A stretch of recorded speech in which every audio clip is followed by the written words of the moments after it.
राजा सिद्धार्थ के महल के पास एक उद्यान था जहाँ पर राजा सिद्धार्थ ने बैठकर प्रकृति का आनंद लिया करते थे। एक दिन जब वो अपनी बगीचे में बैठे हुए थे तभी एक घायल हंस उनके पैर में आकर गिर पड़ा। उसके शरीर में एक तीर लगा हुआ था।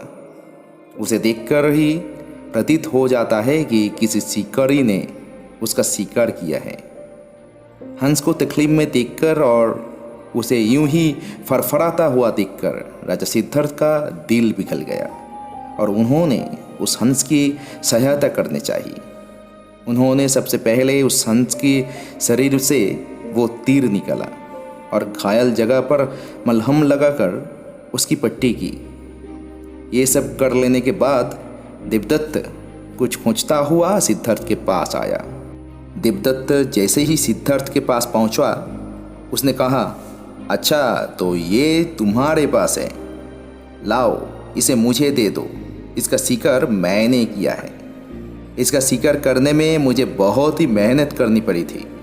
इस पर मेरा ही अधिकार है।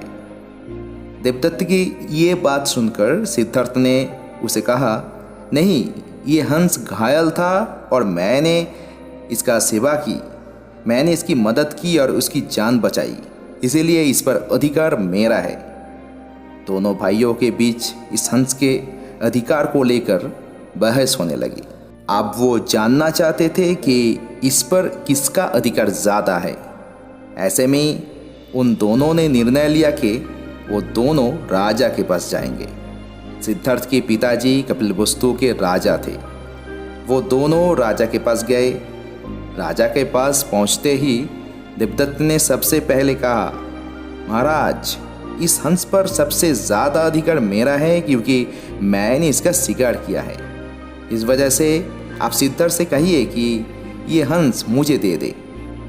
जैसे ही देवदत्त की बातें पूरी हुई तब राजा ने दोनों को शांत किया और फिर उसने पूछा कि पूरी बात क्या है। ऐसे में सिद्धार्थ ने राजा को पूरी बात बताई और उसने बोला, पिताजी, बात यह है कि इस हंस का शिकार देवदत्त ने किया था, लेकिन ये हंस घायल होकर मेरे कदमों के पास आ गिरा। इसे घायल देखकर मैंने इसका इलाज किया और इसे ठीक किया। अब आप ही बताइए, इस हंस पर सबसे ज़्यादा अधिकार किसका होना चाहिए। राजा ने इस मामले पर अच्छे से विचार किया। विचार कर लेने के बाद उन्होंने सभा में सबसे एक बड़ी बात कही और वो बात ये थी कि मरने वाले से ज़्यादा बचाने वाले का अधिकार सबसे ज़्यादा होता है। इसीलिए इस हंस पर सबसे बड़ा अधिकार सिर्फ और सिर्फ सिद्धार्थ का ही है, क्योंकि उन्होंने इस हंस को मारा नहीं बल्कि इसके घायल देखकर उसका इलाज किया और उसकी जान बचाई। राजा के ऐसे कह लेने के बाद देवदत्त को ये बातें अच्छे से समझ में आ गई। वो भी जान चुका था कि मरने वाले से ज़्यादा बचाने वाले का अधिकार सबसे ज़्यादा होता है। इस कहानी से हमें ये समझ में आता है कि मरने वाले से ज़्यादा बचाने वाले का अधिकार होना चाहिए। इसीलिए हमें भी दूसरों की मदद करनी चाहिए और परेशान लोगों की सहायता करनी चाहिए। ऐसा करने से हम अपने आसपास के समाज को अच्छा और बेहतर बना सकते हैं। एक अच्छा समाज ही एक अच्छे देश की पहचान होती है।